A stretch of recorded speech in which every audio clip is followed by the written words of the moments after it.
बुद्ध से एक व्यक्ति ने कहा कि मैं आपसे कुछ प्रश्नों के उत्तर जानना चाहता हूं। बुद्ध ने कहा कि पहले कुछ समय के लिए मौन धारण करो। अशांत में कई तरह के प्रश्न चलते रहते हैं। जब तक इन प्रश्नों के जवाब नहीं मिल जाते हैं, मन को शांति नहीं मिलती है। मन को शांत करने का सबसे सटीक तरीका है मौन धारण करना। इस संबंध में गौतम बुद्ध का एक प्रेरक प्रसंग प्रचलित है। जानिए ये प्रसंग। कथा। एक दिन गौतम बुद्ध से मिलने एक व्यक्ति पहुंचा। वह व्यक्ति बुद्ध से बोला कि मैं आपसे कुछ प्रश्न पूछना चाहता हूं। कृपया आप मेरे प्रश्नों के उत्तर दीजिए। बुद्ध ने देखा कि वह व्यक्ति बहुत अशांत लग रहा है।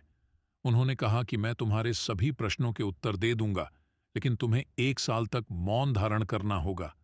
उसके बाद तुम जो भी कुछ पूछना चाहते हो पूछ सकते हो। मैं अपनी बात का पक्का हूं। 1 साल बाद तुम्हें सारे प्रश्नों के उत्तर जरूर मिल जाएंगे। व्यक्ति ने बुद्ध की बात मान ली और मौन व्रत धारण कर लिया। अब वह पूरे समय मौन रहने लगा। कुछ ही दिनों में मौन की वजह से वह ध्यान में उतरने लगा था। उसका मन शांत होने लगा। मौन और ध्यान की वजह से उसके सभी प्रश्न खत्म होने लगे। इस तरह 1 साल बीत गया। अब वह एकदम शांत और प्रसन्न रहने लगा था। समय पूरा होने पर बुद्ध ने उस व्यक्ति से कहा कि मैंने तुम्हें 1 साल बाद प्रश्न पूछने के लिए कहा था।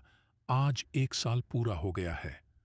अब तुम अपने सभी प्रश्न मुझसे पूछ सकते हो।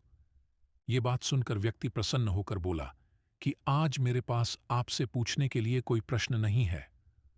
बुद्ध उस व्यक्ति से बोले कि जब तुम यहां आए थे, तुम्हारा मन अशांत था। जब किसी व्यक्ति का मन शांत नहीं रहता है, तो उसके मन में प्रश्न उठते रहते हैं। अशांत मन परेशानियों का कारण बनता है। हमारे मन की 2 अवस्थाएं हैं। एक में प्रश्न होते हैं और दूसरी अवस्था में उत्तर होते हैं।